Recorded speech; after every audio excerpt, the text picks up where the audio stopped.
Yes, the Google Chromebook. Modern cheap laptops and Chromebooks pretty much summarize everything wrong with the computing industry nowadays. Like nowadays, you get these weird, ultra thin, cheap shit laptops that, are slow, take seconds to boot up. Well, this is a Chromebook, bottom of the barrel garbage. But, anyways, the main problems with these devices nowadays is that because they're so thin and light, like every component of them is pretty much soldered to the motherboard. It's not like the 2000s where everything was socketed and had a lot of ports. Now there's like no more than like three fucking ports on most of them. Some of them have a bit more, but most of them have like one, two, three, maybe four, and they're almost all USB-C. Nowadays, you pretty much have to carry a dongle if you want to use anything other than USB-C or maybe USB or headphone jack. But a lot of those don't even have that anymore. So nowadays you're just stuck with USB and USB-C. That's pretty much it. Yeah. And yeah, I know Chromebooks, I know like modern cheap laptops and Chromebooks, especially Chromebooks, are supposed to be the spiritual successors to the netbooks. However, both of these devices, I mean, the cheap laptops with Windows are obviously better than Chromebooks because they can actually run programs. Chromebooks can just run Chrome. And what makes both of them worse than the netbooks is that the netbooks, if you want to upgrade the RAM or the storage, that was actually possible because those were socketed. These stupid bottom of the barrel garbage Chromebooks and these slightly superior budget laptops, they're soldered. Like mostly they're soldered. Okay, this one I think is socketed because it's a little older, but most of the newer ones, like Chromebooks, they're soldered. So yeah, you can't really, you know, upgrade the RAM or the storage. It comes like RAM and storage is pretty low. So you pretty much, you know, if you get the Windows laptop, I mean, you can kind of run like a few programs, more programs than Chromebooks. But with these laptops, you can't really run like DaVinci Resolve, any games, or videos, or photo editors, or video editors, shit like that. That's because they come with either 32 gigs or 64 gigs of storage and 4 gigs of RAM that are again soldered, so you have to have an SD card if you want to run heavy programs like video editors, audio editors, or games and stuff. But there are ways to make Chromebooks like this or budget laptops more usable.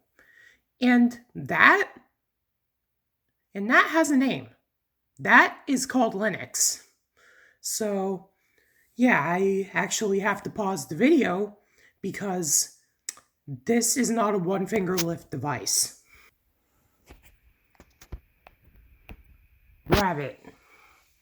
So I disconnected the battery and then I was able to reconnect the battery, but this Chromebook is booting off of Core Boot and it's a UEFI payload that I'm using.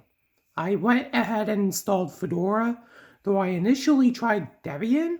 However, Debian did not support the audio and Fedora did, because Debian didn't have the drivers. Because, I mean, I was kind of stupid not to use the non-free ISO. I just used the regular Debian ISO, which was definitely not a smart decision because, if you download Debian, make sure you use the non-free ISOs because the ISOs that they have only have open source drivers, and this definitely needs proprietary drivers for the audio because if you don't have the proprietary drivers, and the same goes for most Chromebooks too. But if you install Linux on a Chromebook and you don't have proprietary audio drivers, audio's not going to work. So anyways, this is our SDDM login prompt, and we're going to log in to the sysadmin account I created. here we are. We're on LXDE, so this is the LXD desktop environment. So, okay, let's go onto the console and run our NeoFetch. Geez, this is a Chromebook, so slow, but this is the fetch information. And we have two console windows open, but this is NeoFetch.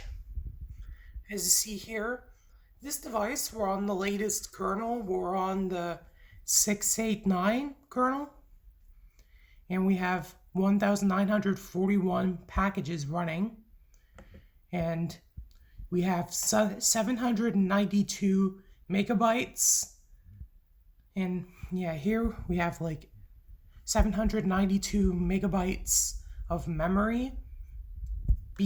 That's just being used. Overall, we have 3,771 megabytes of memory in this system.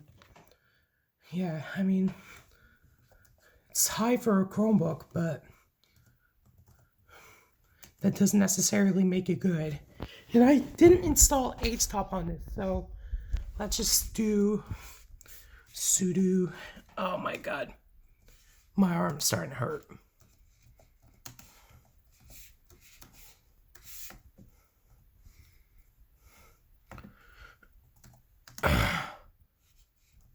We need to install HTOP.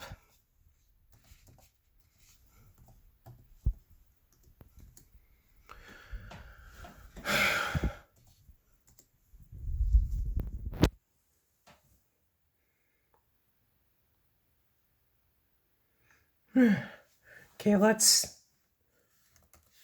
HTOP this now.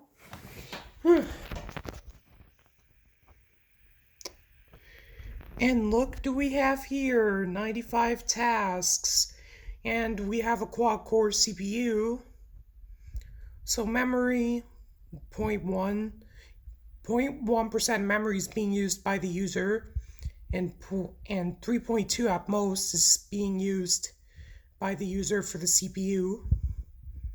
Yeah, I'm trying to learn HTOP, guys, but 188 threads running and 155 kilothreads running, and now it's 94 tasks. But we could see out of our 3.68 gigabytes of RAM, we're only using 645 or 647 megabytes. It's actually fluctuating all the time. So yeah, so Linux is pretty lighter than Windows and Chrome OS. So we're gonna just close out of that, and yeah. So yeah, we could pretty much use this as a regular computer now, because it's running Linux, and I completely wiped off Chrome OS intentionally on this device. So we can open up a VLC media player. No, we do not want this. We can open our VLC. Oh, let's open up our LibreOffice.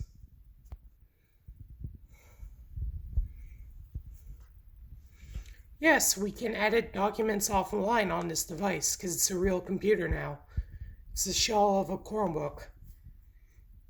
We can also edit our images. We can also edit our images with GIMP. And we can view our photos offline.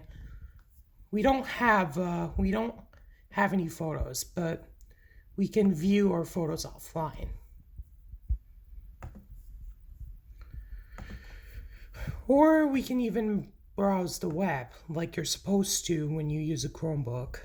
But this can now do a lot more, and it's just slightly more usable because it's running Linux. Though not much usable because it's slow. I mean, it's faster now because I put LXD on it, but it was slower with GNOME.